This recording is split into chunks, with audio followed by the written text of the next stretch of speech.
नमस्कार दोस्तों, कैसे हैं आप सब। आप सभी का स्वागत है आपके अपने YouTube चैनल पर। और आज की हमारी कहानी शुरू करने से पहले जो भी चैनल पर पहली बार आए हैं या जिसने भी अभी तक चैनल को सब्सक्राइब नहीं किया है तो जल्दी से जाकर चैनल को सब्सक्राइब करें और घंटी का बटन दबाकर ऑल का आइकन जरूर प्रेस कर लें ताकि हमारी कहानियों की नोटिफिकेशन आप तक सबसे पहले पहुँचती रहे और आप हमारी कहानियों का आनंद उठाते रहें। दोस्तों, अगर आपको हमारी कहानियाँ अच्छी लगती हैं, लाइक शेयर और कमेंट्स करना ना भूलें ताकि हमारा भी हौसला बढ़ता रहे और हम आपके लिए ऐसे ही नई नई कहानियाँ लेकर आते रहें। तो चलिए शुरू करते हैं आज की एक और बेहतरीन कहानी। मायके में सीढ़ियों पर गुमसुम बैठी रिया को आज उस दिन पर बहुत पछतावा हो रहा था जब वह बेवजह ही ससुराल छोड़कर मायके आ गई थी। हुआ यह था कि रिया और राहुल का शाम को फिल्म देखने का प्रोग्राम पहले से ही तय था। इसीलिए रिया ने शाम को जल्दी से खाना बनाया और अपनी सास से कहा, माँ, मैंने खाना बना दिया है, आप खा लेना और सो जाना। आज मैं और राहुल फिल्म देखने जा रहे हैं। वह ऑफिस से आते ही होंगे। मैं तैयार होने जा रही हूँ। इतना कहकर रिया अपने कमरे में तैयार होने के लिए चली गई। उसने ढंग से सुना नहीं कि उसकी बूढ़ी सास धीमी आवाज़ में कुछ कह रही थी। बहू, मुझे बुखार सा लग रहा है। सास की यह बात रिया के कानों तक नहीं पहुँची। राहुल ऑफिस से आया तो रिया एकदम से तैयार खड़ी थी और वह राहुल से बोली, जल्दी से चेंज कर लो, मैंने माँ का खाना बना दिया है और उन्हें बता भी दिया है। परंतु राहुल का मन उस दिन कुछ उदास था। उसे कुछ भी अच्छा नहीं लग रहा था। वह अपनी माँ के कमरे में एक बार झांका तो माँ बिस्तर पर निढाल सी आंखें मूंदे पड़ी थी। राहुल ने चिंतित स्वर में कहा, माँ माँ। 2-3 बार आवाज़ लगाई लेकिन उसे कोई उत्तर नहीं मिला। राहुल ने अंदर जाकर देखा तो माँ बुखार से तप रही थी। वह गुस्से से चिल्लाया, रिया, कहाँ हो तुम? देखो, माँ को तेज बुखार है। रिया दौड़कर सासू माँ के कमरे में आई और दवाई उठाकर देते हुए बोली, अभी हमारे जाने में आधा घंटा बाकी है। माँ का बुखार उतर जाएगा, आप जल्दी से तैयार हो जाइए, मैं माँ को दवाई दे देती हूँ। राहुल रिया पर गुस्सा होते हुए बोला, रिया, क्या कह रही हो तुम? हम कहीं नहीं जा रहे, समझी? बुखार की दवाई मुझे दो और जाकर ठंडे पानी का बाउल लाओ। माँ के सिर पर पट्टियाँ रखनी। यह कहते हुए राहुल की आंखों से अंगारे बरस रहे थे। रिया पैर पटकती हुई दवाई राहुल को पकड़ाकर पानी लेने रसोई में चली गई। मन ही मन बड़बड़ा रही थी, बुढ़िया को भी आज ही बीमार होना था। पता नहीं कौन से जन्म की दुश्मनी निकाल रही। जब भी कहीं जाने का प्रोग्राम बनता है, बुढ़िया को कुछ ना कुछ हो जाता है। और एक मेरे पतिदेव हैं जिन्हें अपनी माँ के सिवा कुछ दिखाई ही नहीं देता। पत्नी की तो कोई अहमियत ही नहीं। रिया ने ठंडे पानी का बाउल लाकर टेबल पर रख दिया और अपने कमरे में जाकर सारा श्रृंगार उतार कर सो गई। कमरे की लाइटें बंद करके उसने कमरे को कोप भवन बना दिया। ना कुछ खाया ना कुछ पिया, बिस्तर पर पड़ी रही। उसे कोई परवाह नहीं थी सास का बुखार उतरा या नहीं, माँ बेटे ने कुछ खाया या नहीं, इससे रिया को कोई वास्ता नहीं था। जैसे ही माँ का बुखार कुछ कम हुआ, राहुल ने स्वयं उनके लिए पतली सी खिचड़ी तैयार की। खिचड़ी बनाते समय वह रो पड़ा। अभी 6 महीने पहले ही राहुल के पिताजी इस दुनिया को छोड़कर विदा हो गए। उनके जाने के बाद माँ का आधा हिस्सा लकवाग्रस्त हो गया। सच ही कहते हैं, पति पत्नी एक दूसरे के आधे आधे अस्तित्व का हिस्सा होते हैं। पिताजी के चले जाने के बाद माँ तो जैसे जीना ही भूल गई। अपने इकलौते बेटे को माँ ने कितने प्यार से पाला था, लेकिन आज राहुल अपनी पत्नी के बर्ताव के चलते बहुत बेबस महसूस कर रहा था। एक तरफ उसकी माँ बुखार से तप रही थी और दूसरी तरफ पत्नी ने कमरे को कोप भवन बना दिया। आखिर राहुल की क्या गलती थी? उसका कसूर इतना बड़ा भी नहीं था।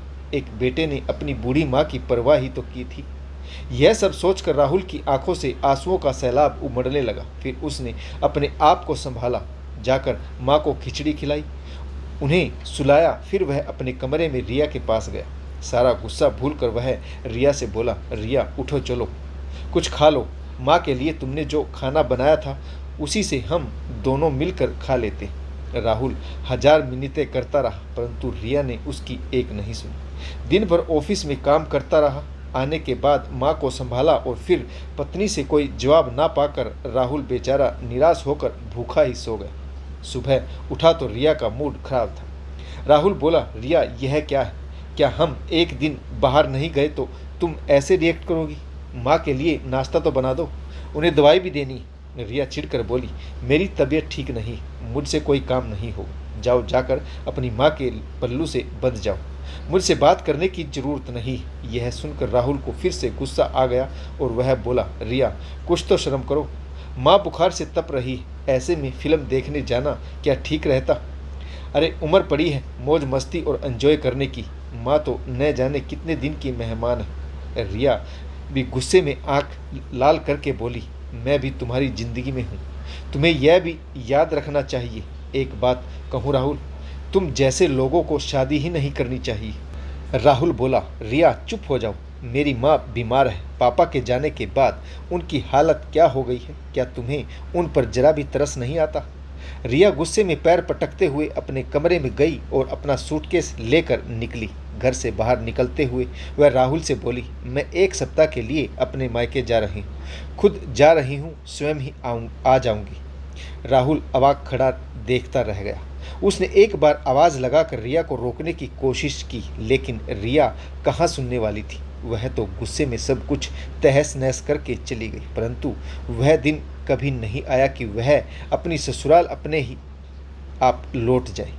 कुछ दिन वह राहुल के फ़ोन का इंतजार करती रही, लेकिन राहुल ने फ़ोन नहीं किया।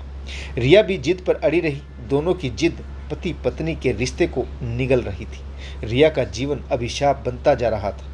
उसे मायके आए हुए 2 महीने हो गए, परंतु ना तो राहुल का कोई फ़ोन आया और ना ही वह उसे लेने आया।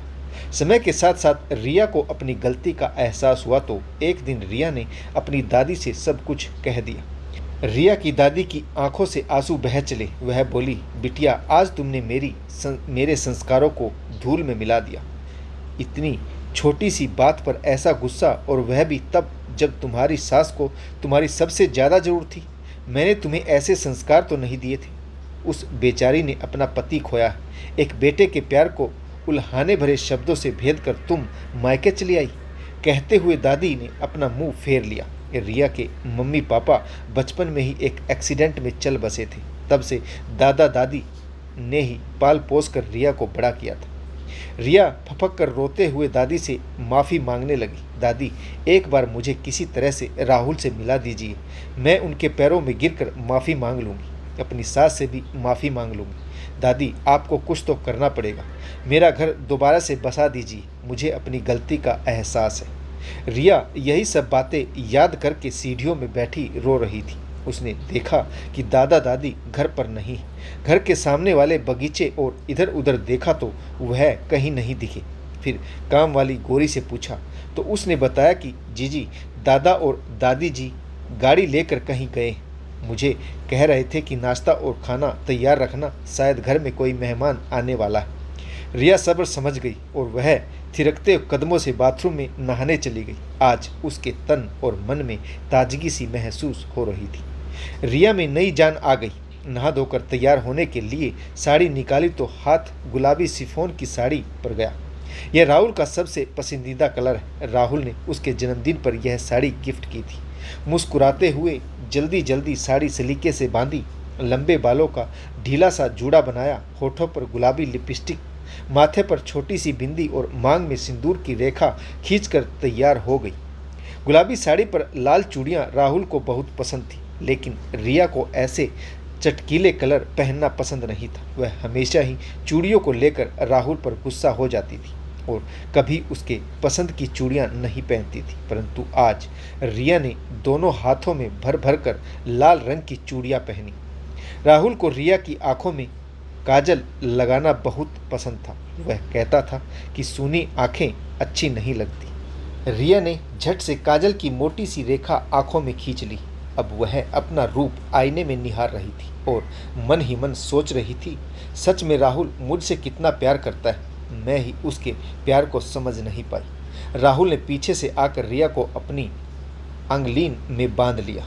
रिया आश्चर्यचकित रह गई। राहुल के सीने से लग गई। आंखों से आंसुओं का सैलाब फूट पड़ा। राहुल, मुझे माफ़ कर दो, मैं कितनी गलत थी, लेकिन अब मुझे अपनी गलती का एहसास हो चुका है। मैंने जो पाप किया है उसका प्रायश्चित करने के लिए मैं माँ से माफ़ी मांग लूँगी।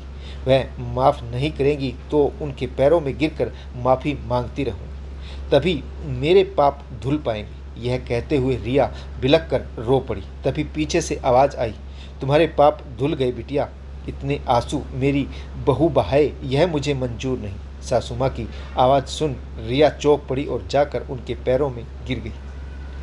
सास ने बहू को उठाकर अपने गले से लगा लिया और कहा, तू मेरी बेटी है, बहू नहीं। यह कहकर तुझे इस घर से लेकर गई थी, आज फिर से लेने आई हूँ।